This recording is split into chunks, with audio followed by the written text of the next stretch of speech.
Hello everybody, welcome to another video for the Ryla official channel. My name is Ryan, and in this video we're going to be discussing how to do a truly clean installation of Windows 10. That's right, all the problems that your hard drive had, cleared. So if there's any issues with your computer that you weren't sure if they were software or hardware related, this should knock it out. And if it goes away, then it was a software issue. And also Windows 10 looks great. It has some great features. It fixes a lot of security bugs, but it also invades your privacy. So I'll also show you how to turn off the privacy invading features. So without further ado, let's get started.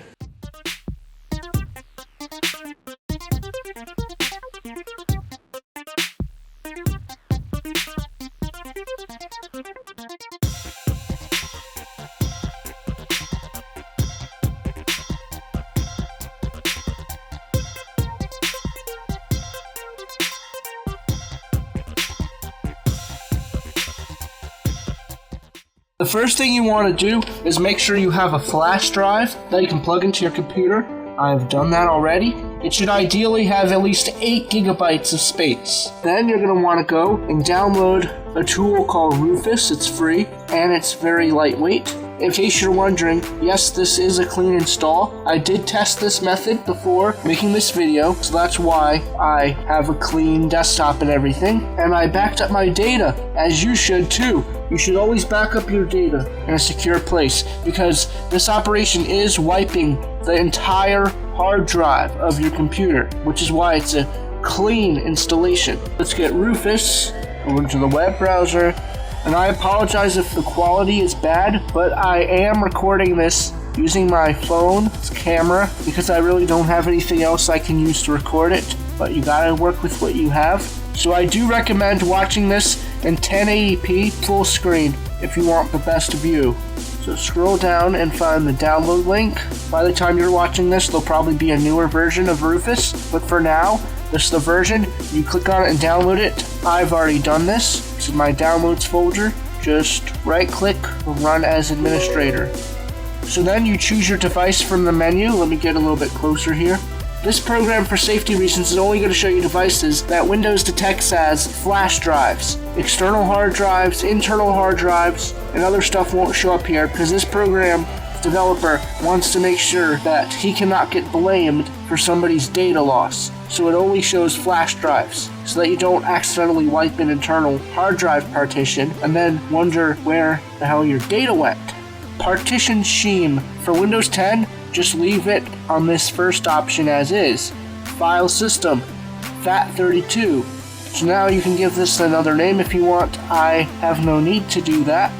Please keep quick format checked unless you really want to make sure it does it and completely erases your files. Now this is the really important part. Create a bootable disk using not FreeDOS, but an ISO image, and you can browse to where that ISO image is. You can get this Windows 10 image wherever you want. I don't know if Microsoft posts the ISOs on their website, but if not, just go on to like Kickass Torrents, a clean, untouched version of it. You click Start, get a warning that all data is going to be erased. I'm guessing it's going to be really fast here. There's like no crap on this computer, and I have a USB 3.0 flash drive. I'm going to come back when it's done. Now that Rufus is done, that was really quick. Confirm that Rufus did its job right. There you go. You should have files that look like this. So now we're going to shut down the computer completely.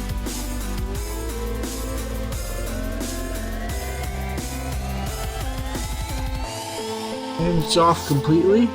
What to do is enter the BIOS settings. Now this may vary depending on your manufacturer of laptop or desktop. In my case, for HP laptop, is press escape. If it's Dell, it's probably F2 or F12. Other ones I'm not so sure about, but those are some common keys. Consult the internet if you're not sure. What you want to do is go into your boot menu. If you don't have a boot menu, go into your BIOS settings and do that manually. And you could go down to System Configuration, Boot Options. Every BIOS will be different.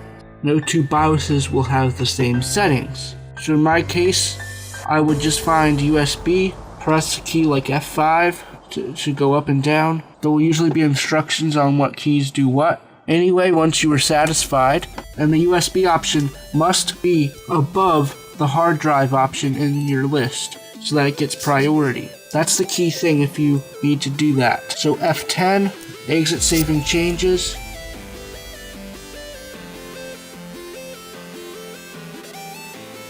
But I have a boot menu. If you have a boot menu, it's so much easier. Just find your USB option. If it asks you to press any key to boot from USB, do so. Some images might ask you something like this. Most systems use 64-bit, so that's what I'm going to choose. Wait for Windows to boot, and I'll come back when it's done. Now, Windows 10 install screen is up. Let's just next through here. Install now. Wait for it to load. You'll probably be brought to a screen like this, asking for a product key. You do not need a product key now. And I'm not going to be covering activation in this video because it's pretty self-explanatory to enter an activation key, or if you use a pirated version to run the activator, or whatever you need to do. I'm not going to go over that, but you can skip it for now. Your installation may or may not have this screen where it asks you which edition. If you just have like the Pro Edition or Home Edition, instead of an all-in-one image, it's not going to ask you for this. It's just going to choose the selected one. I personally think Windows 10 Pro is the best way to go. You don't need the Home version because it's kind of limited. The end stuff is just something for Europe. I think that has to do with licensing restrictions. So what you want to do is accept the license terms. Nobody ever reads that anyway, unless you're a lawyer. For a clean install, we're going to be doing custom. If you have an advanced partition setup here and you know what you're doing, then you don't have to follow my steps exactly. But if you don't know what you're doing and you see like a whole bunch of things here, here's what I'd recommend. Some drives might have labels like data, of course, if you made them yourself. Obviously, you don't want to install over those because then you would lose the data if you have different partitions. If your machine more than one physical hard drive, drive 0 is going to be the primary disk, so you'll want to install to that. If you have a bunch of things like OEM reserved, recovery and stuff, you probably don't need that. That's just crapware put by your manufacturer to go back to your crapware installation, which includes all of those pre-installed programs, trialware that you don't need. This is a true Windows 10 clean installation. There's no pre-installed programs like Norton Antivirus trying to get you to pay for the full version. None of that. System reserved you can also delete because it will recreate itself anyway. And make sure you're installing to a primary partition. System reserved. This is where a bunch of boot files for the operating system are stored. It's best to recreate those from scratch because maybe you were having some slow boot times or some boot errors, or maybe you're reinstalling because you had a virus, so this will wipe it.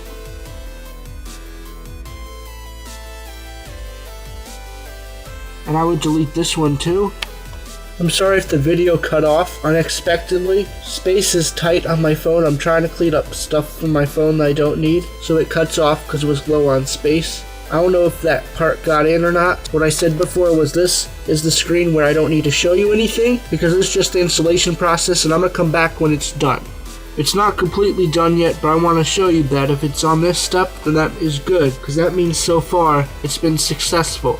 So right now it's just installing like drivers and other preliminary stuff before it brings us to the first setup prompt. So I'll come back on the next part, which is probably when it gets to the preliminary setup page. It's time to enter that product key. Well, I don't think so, because if we skipped it before, then we're going to skip it again, because we're not even in the operating system yet. So do this later. I hate how they always put that in small text. So it asks, let's get connected. I have an Ethernet cable somewhere.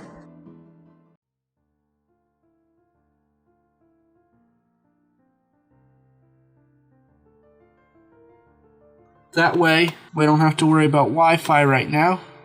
Now be careful here if you value your privacy. Look closely here. Customize settings. Proof that the Illuminati spyware thing. Why Windows 10 is free? Because they want to spy on you. That's why they make it very small text for the way to turn it off. You want to turn this off, and this off, and this off. Location's okay. But Cortana's not going to work if you have these things off, but really, if you want to use Cortana, then you're going to have to give up some of your privacy.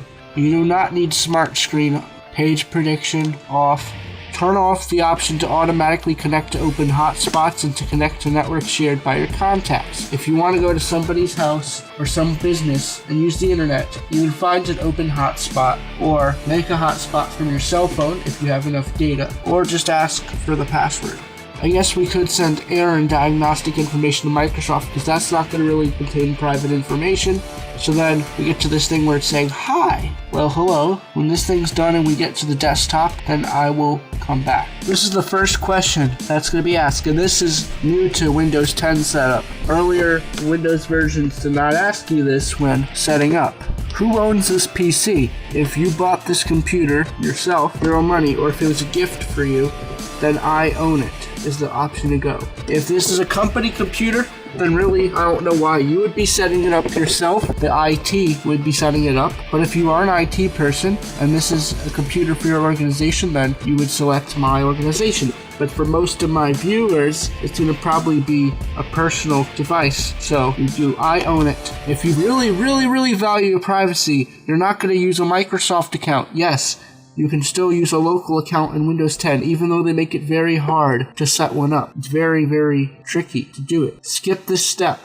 Now we can do a local account. Who's going to use this PC? I'm going to put in my name here. I'm going to put in some password. And you can put in any password hit you want. I'm going to put in one, but I'm not going to show it on the screen. Oh wow, it already logged in.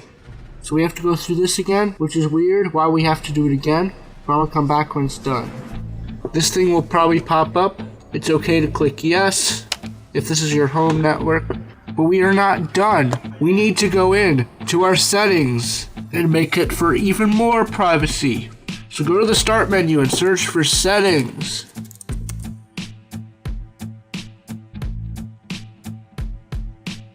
So once the settings opens up here, we're going to go into privacy. Turn this off. If we click this, it opens a web page in the default browser. Turn this off, even if you don't use this browser, but we're going to be installing Chrome too. Camera's actually okay because I'm going to try to get my webcam to work soon anyway. Microphone okay. If this thing says something different than get to know me, click it so that it stops getting to know you because that is a violation of privacy. But you're not interested in Cortana, so you go to start menu. Not interested, I'm sure.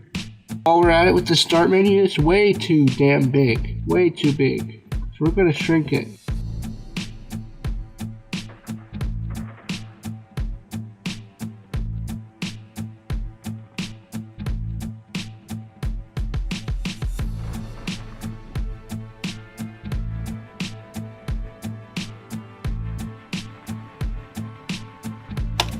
Account info, nothing will really need this, so we turn this off. Contacts, turn it off, unless you use those things. Calendar, turn it off unless you use it. You can turn that off, turn this off.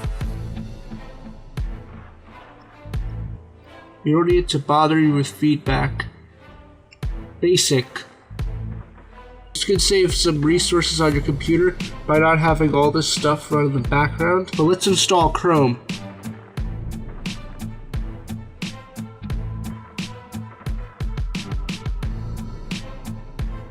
Oh, user account control. Needs our permission to install Google Chrome. Cool.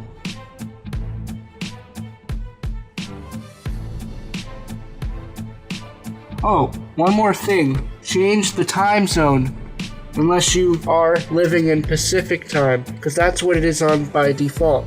So you click the clock, date and time, set this time zone to whatever your time zone is. And now, as you can see, I've adjusted the Eastern time.